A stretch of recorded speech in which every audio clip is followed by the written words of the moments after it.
Благодарам.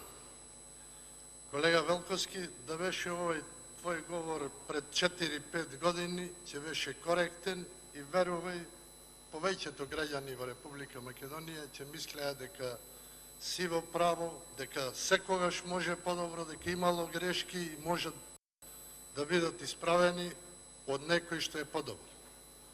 Но, колега Велковски, вие ова го кажавте во 2019 година. Знаете кој верува на ова што го кажавте?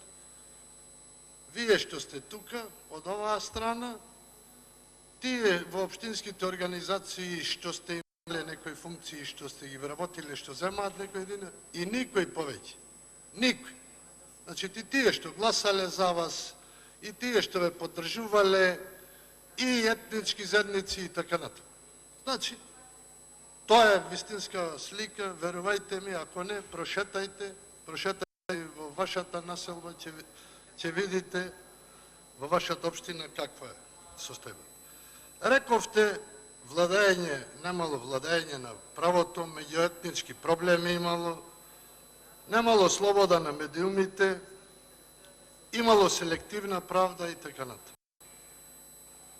Секој ќе ви поверуваше во тоа време, ви реков, никогаш не било во Македонија толку добро и идеално, па за да не може да се критикува. Значи, имало проблеми и можело подобро. Но сега, еве, почнеме поред. Владење на правото. Кој е право? Јас не знам, веќе се срамам. Положив неколку испити од правен факултет, значи, се чудам што е наука, каква наука е правото. Како треба да владее правото? Граѓаните, барем честните граѓани, треба да го осетат тоа. Но, прашајте, ќе видите дека нема владење на правото. Меѓуетнички проблеми.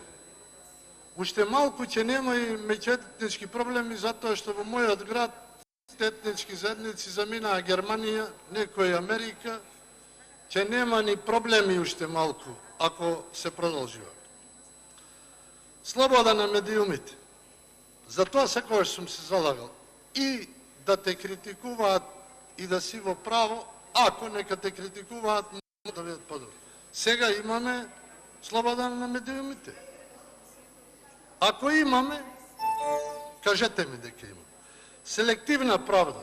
По-селективна правда од ова немало. Јас сум работел во тој дел. Сум работел во полиција. Прашајте ги ете луѓето од полиција, од правда, дали има сега селективна правда или не. Се е селектирано. Значи, се е селектирано. Подобро ќе беше отпадот да го селектиравме така, отколку ова што го селектираме сега. Контрреплика. И уште една реченица сакам довршите се кажам за градоначалниците, да ви кажам, затоа што бев и јас градоначалник. Сега не знам, од сем неколку колеги што станаа градоначалници.